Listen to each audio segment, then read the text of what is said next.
नमस्कार। आज हम विष्णु खरे के द्वारा रचित फिल्म समीक्षा चार्ली चैपलिन यानी हम सब पाठ का अध्ययन करेंगे।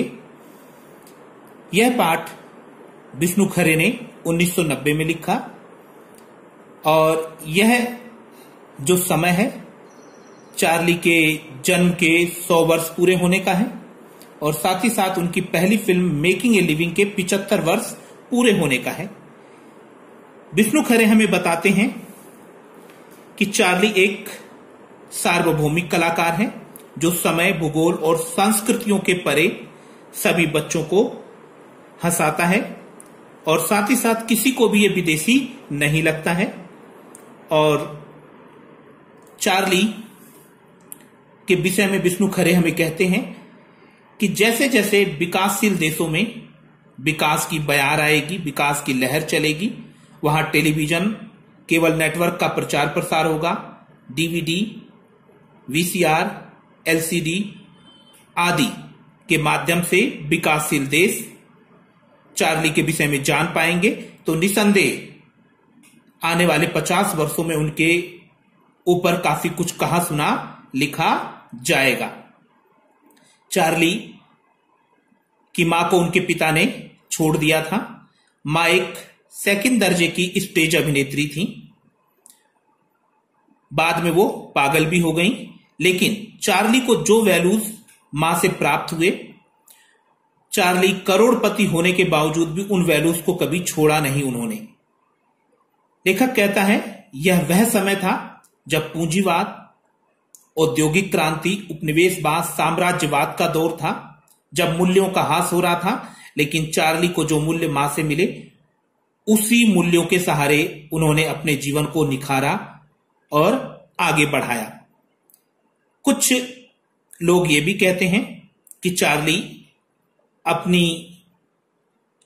नानी की तरफ से भारतीय थे और जिनको बाद में हम ये देखते हैं यूरोप में इन्हें जिप्सी कहा जाता है। अर्थात एक संभावना बनती है कि शायद इनकी नानी भारत से गई हो घुमंतु या जिप्सी के रूप में और फिर वहीं पर इनकी मां के जन्म के बाद चार्ली का जन्म हुआ हो। यह एक रूमानी संभावना है। दूसरा, हमें विष्णु खरे बताते हैं कि जो फिल्म समीक्षक हैं, फिल्म क्रिटिक्स हैं, चार्ली की फिल्मों को देखकर अपना सर पकड़ लेते हैं, क्योंकि चार्ली की फिल्में किसी दायरे में नहीं बंधती हैं। क्योंकि चार्ली की जो फिल्में हैं वो बुद्धि पे नहीं बल्कि भावना पे आधारित होती हैं और चार्ली की फिल्मों का रसास्वादन वही लोग कर सकते हैं जो कि चार्ली की फिल्मों को भावना के साथ देखते हैं। क्योंकि यदि हम चार्ली की फिल्मों को बुद्धि के पैमाने पर कसते हैं तो शायद ये फिल्में हमें अच्छी ना लगें। फिर लेखक कहता है कि चार्ली को उनकी मां से जो वैल्यूज मिले थे उसमें जो 2 बातें थी वो बहुत ही महत्वपूर्ण थी, जिसने चार्ली के जीवन को बदलकर रख दिया। पहली घटना थी जब चार्ली बीमार थे, उनकी मां ने उन्हें ईसा मसीह को सलीब पर चढ़ाए जाने की कहानी सुनाई। मां और बेटे दोनों भावना के गहरे सागर में डूब गए और इस कहानी ने चार्ली के जीवन पर गहरा प्रभाव छोड़ा, जिससे उनकी फिल्मों में करुणा का पदार्पण हुआ। दूसरी घटना थी, एक बार चार्ली बस स्टैंड पे खड़े थे और किसी कसाई खाने से एक भेड़ भाग निकली और उस भेड़ को पकड़ने के चक्कर में कसाई गिरते रहे, फिसलते रहे और ये सब देखकर वहां खड़े लोग हंसने लगे और चार्ली भी खूब हंसे। लेकिन कसाईयों के द्वारा जब भेड़ को पकड़ लिया गया तो चार्ली बहुत दुखी हुए और घर पर रोते हुए आए और मां से कहा कि वो लोग उसे मार डालेंगे। तो इस तरह हम देखते हैं ये 2 वाक्य या घटनाएं उनके जीवन में जब घटित हुई तो चार्ली का जीवन बदल गया। चार्ली समझ गए कि फिल्मों में करुणा का और हास्य का महत्वपूर्ण स्थान होना चाहिए और इसी का प्रयोग उन्होंने अपनी फिल्मों में भी किया। लेकिन भारतीय परंपरा में हम देखते हैं कि भारतीय काव्य शास्त्र करुण रस और हास्य रस को एक साथ स्वीकार नहीं करता है और ऐसे में चार्ली की फिल्मों में करुणा और हास्य को वो ऐसे स्वीकार कर लेते हैं जैसे कोई बत्तख पानी को स्वीकार कर लेती है और कोई विरोध नहीं करते हैं। इसका कारण यह है क्योंकि चार्ली को कोई भी देश, कोई भी संस्कृति पराया नहीं समझती है बल्कि अपना समझती है। इसीलिए भारतीयों ने भी बिना विरोध किए चार्ली के करुण और हास्य के सामंजस्य वाले फिल्मों को स्वीकार किया, जबकि भारतीय परंपरा जो कि 2000 वर्ष पुरानी है, नाट्य शास्त्र के रचयिता भरत मुनि जिन्होंने 8 रसों के विषय में हमें बताया और ये कहा कि कभी भी हास्य और करुण रस एक साथ नहीं आ सकते हैं, लेकिन चार्ली की फिल्मों में जब ये करुण और हास्य एक साथ आता है तो भारतीय कभी भी विरोध नहीं करते हैं। तो ये अपने आप में बहुत बड़ी बात है। साथ ही साथ हम ये देखते हैं कि चार्ली को गांधी जी और नेहरू जी भी पसंद करते थे। गांधी जी सत्य अहिंसा के द्वारा समाज में समता लेकर आना चाहते थे, शांति लेकर आना चाहते थे और यही कार्य चार्ली अपनी फिल्मों के द्वारा कर रहे थे। उनकी फिल्मों को प्रत्येक वर्ण और वर्ग के लोग देखकर हंसते हंसते अपना पेट दुखा लेते थे। जाति और धर्म की सीमाएं टूट जाती थी और इस बात को गांधी और नेहरू जी भी पसंद करते थे कि हम जो कार्य अपने आंदोलनों से कर रहे हैं वो कार्य चार्ली अपनी फिल्मों के द्वारा कर रहा है और वर्ण और वर्ग व्यवस्था को तोड़ रहा है। इसीलिए चार्ली गांधी और नेहरू जी के भी चहेते थे। हम ये देखते हैं कि भारतीय परंपरा में चार्ली के समान एक्टिंग करने वाले जो पहले कलाकार थे वो राज कपूर थे। राज कपूर को भारतीय सिनेमा का चार्ली चैपलिन भी कहा जाता है।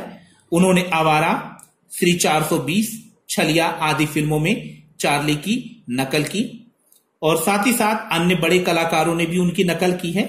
अमर अकबर एंथनी में अमिताभ बच्चन ने, तो चालबाज में श्रीदेवी ने, कोहिनूर और गोपी फिल्म में हम देखते हैं कि दिलीप कुमार साहब ने भी उनकी नकल की और फंटूस में देवानंद ने।